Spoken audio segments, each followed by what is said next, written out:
Welcome to Buckeyes Tomorrow Morning for Sunday, February 5th. I'm your host, Tom Orr. The Indiana game is in 209 days. The game against Michigan in 293 days. The Ohio State coaching staff had one major addition this year. That is James Laurinaitis. That is obviously a name that Ohio State fans are very familiar with from his playing days back in the Jim Tressel era. And now he's on staff as a graduate assistant coach working with the linebackers. When we did those interviews with all the Ohio State assistants, and our head coach Ryan Day earlier in the week, the most popular video, the one most of you guys watched, was the James Laurinaitis one. Obviously, there's a lot of interest in what he has to say, what he can bring to the program, and all of that. So today you're going to be hearing directly from James Laurinaitis about a lot of those questions. And I will first of all let you know, you're going to hear a little bit of background noise in some of these. There was another team practicing kind of on the other half of the indoor facility at the Woody Hayes. So you're going to hear, it might have been the women's soccer team. We could not see through the curtain, but there was one of Ohio State's women's teams practicing on the other side of the facility. So you're going to hear some yelling at some points, but you will definitely still be able to hear James Laurinaitis very clearly. So let's start with the fact that he is back at Ohio State. He obviously played here, was part of that Jim Tressel era, two-time captain, three-time All-American, one of the great linebackers in Ohio State history. So what made him decide to come back to coach with the Buckeyes?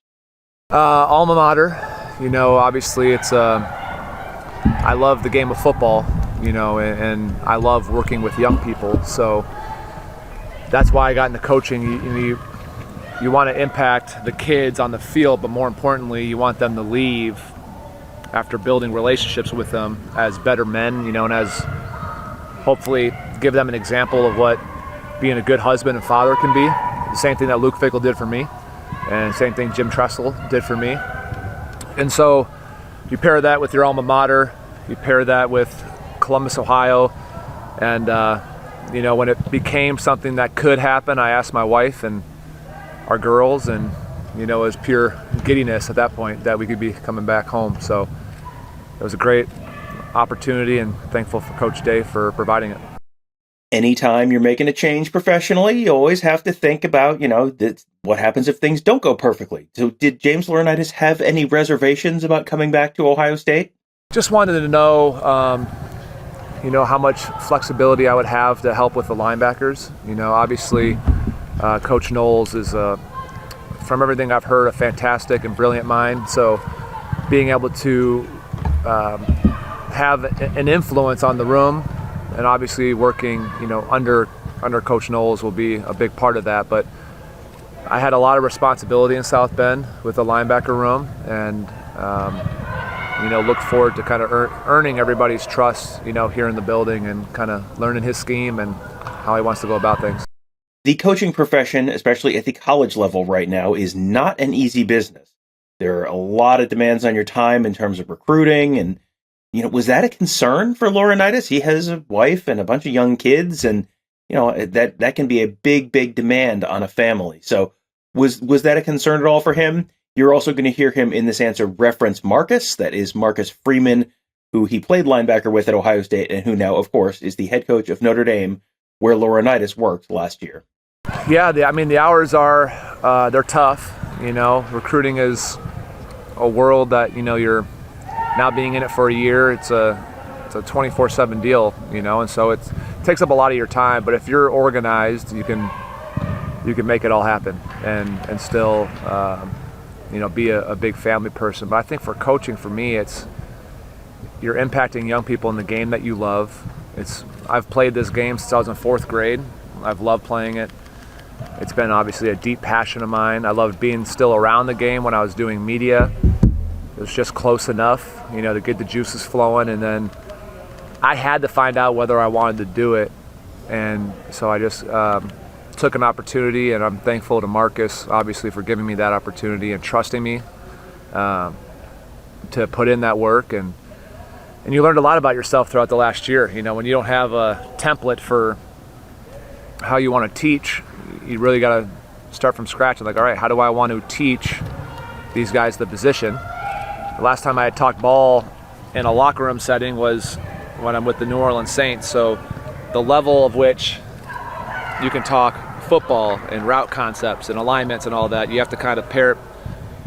You forget what they don't know, and then each kid's different, right? You got to teach player A and player B maybe completely differently. So learned a lot about myself as a teacher, and then by the time fall came around, I felt like I was in a good rhythm.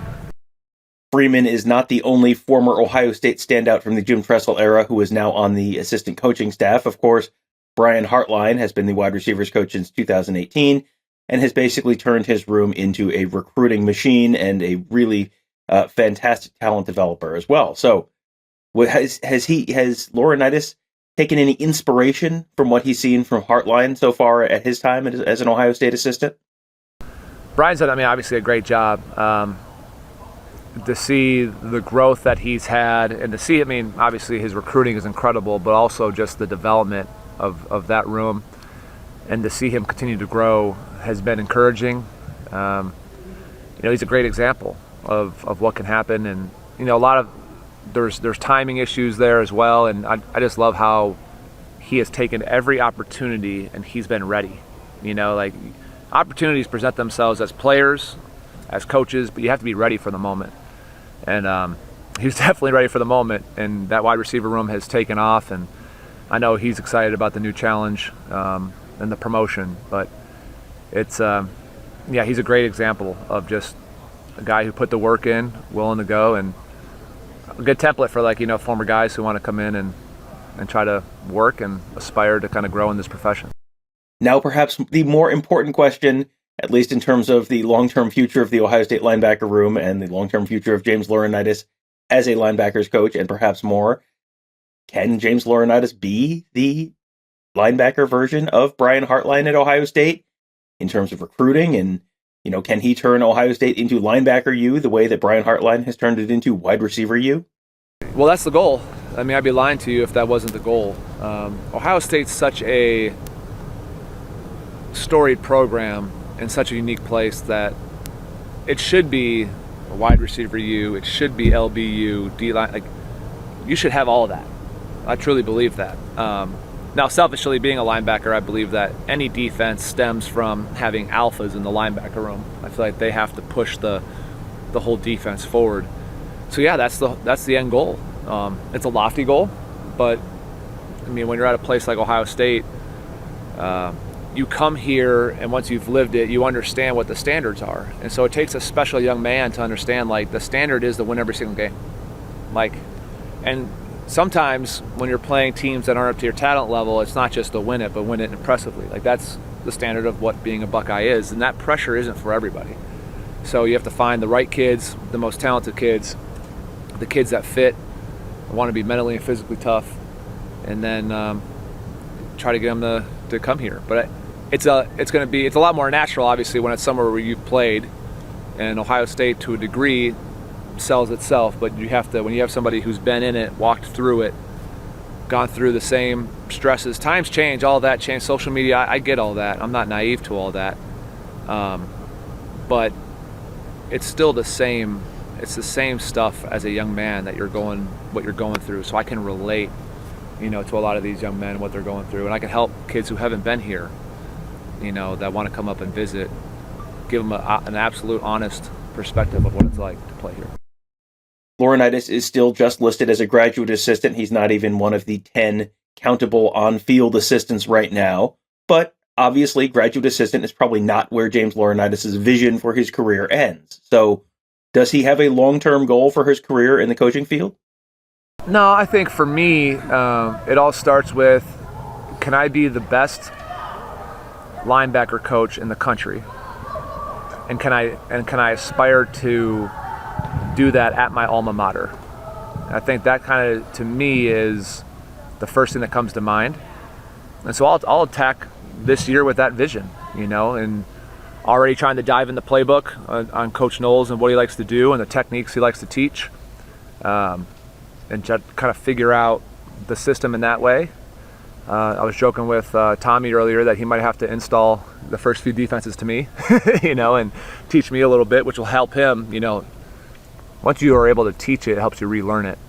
And so, we'll watch some tape together, hopefully next week. And so, it's just how do you go about immersing yourself in all the details of the scheme and then building from there.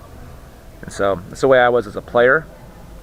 I had to know it all, or at least try to know it all, because I was never a player that you take a few false steps, you're going to track somebody down. I had to be on top of it. I had to use anticipation. So just try to use the same mindset, as a coach. Last year, Jim Knowles, the Ohio State defensive coordinator, was sort of the one who was nominally in charge of the linebackers. Coy McFarland, who was an assistant last year, who was moved on to Tulsa with Kevin Wilson. He really kind of ran on some of the day-to-day stuff. But, what in terms of his what are responsibilities is James Laurinaitis expecting to have this year? And is he looking forward to working with Jim Knowles? Yeah, I mean, we did some position-specific stuff even today, during the workout, team run this morning, and it's like, go ahead, go run individual, So I think as long as it's coaching the guys up, that'll be you have to make sure you're always speaking the same language as the D coordinator, especially when he's the linebacker coach. And I did do it a year ago under Al Golden. I was trusted with the linebacker room, but you're making sure you're speaking the language of what you can't be saying stuff that is, contrary to what your boss wants to be taught. So I'm still learning all those things, but from my understanding, it's, hey, really go and attack it and coach the room, so film study, preparation, individual drills, and give him the freedom that he really had the last few years of his career, from my understanding, is the ability to kind of walk around, practice, and kind of see different areas of the game. One luxury that Laurinaitis will have in Columbus this year is he has a pair of very veteran linebackers who are going to be there to help maybe ease that transition a little bit for him.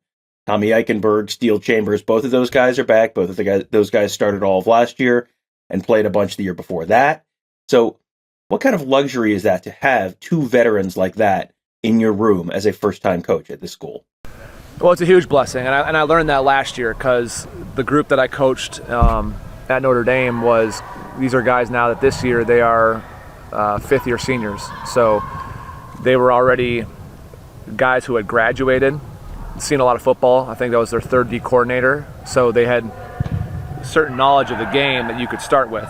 And so the passion was really like, these guys are fine, but it's the young kids who didn't have that experience that you're truly trying to build up. So it'll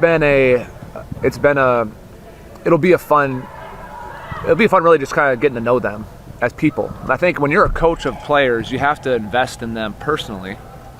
And the more you know them personally, the more you can get out of them. And so I told them today after the workout, I can't wait till my family gets here so they can meet my daughters, and that my daughters will wear them out. But you try to bring them into your family, because there will be times during a season when, whether it's something personal in their lives or whether it's the season, like not everything's all hunky-dory, and they got to be able to know that they trust you, and then you're able to push them harder, when they trust you. And of course, we got to end with the 5-star second-year player, potential breakout player this year, CJ Hicks, coming out of the Dayton area as a recruit last year, got a lot of publicity, really mostly played on special teams, but the athleticism, the talent there is kind of undeniable. So it's very, very early. Laurinaitis just got to Columbus about a week ago, but what has he seen so far? First impressions of CJ Hicks. I mean, just a ton of talent, unbelievable movement skills, looks the part, and just really excited to get to know him and to continue to work with him, because you can see the talent there. I mean, it just pops on the field, and kind of the way he moves, and just watching him run today was impressive. So there's a lot of facets to playing LB, but when you looked at all the guys and you're like, man, yeah, he's an impressive looking kid, and so I'm excited to get to work once spring ball starts. All right, that will do it for today's show. Hope you guys enjoyed that. I always say this, but we always get great feedback on these shows where you get to hear directly from the coaches and a little bit more of an edited together, not just a raw press conference kind of setup. So hope you guys did enjoy that. We're going to have more of these coming in the next few days. Tomorrow we're going to be talking about the defensive line. That's going to be Tony Gerderman and I kind of breaking down where things stand on the defensive line based on what we've learned from Larry Johnson and some other folks this week. So there will be a lot to talk about on that front, and then we'll have a few more of these shows coming up later in the week with some of the other Ohio State assistants. So that will do it for today. Thank you guys all for joining us. Have a great day. We'll talk to you tomorrow.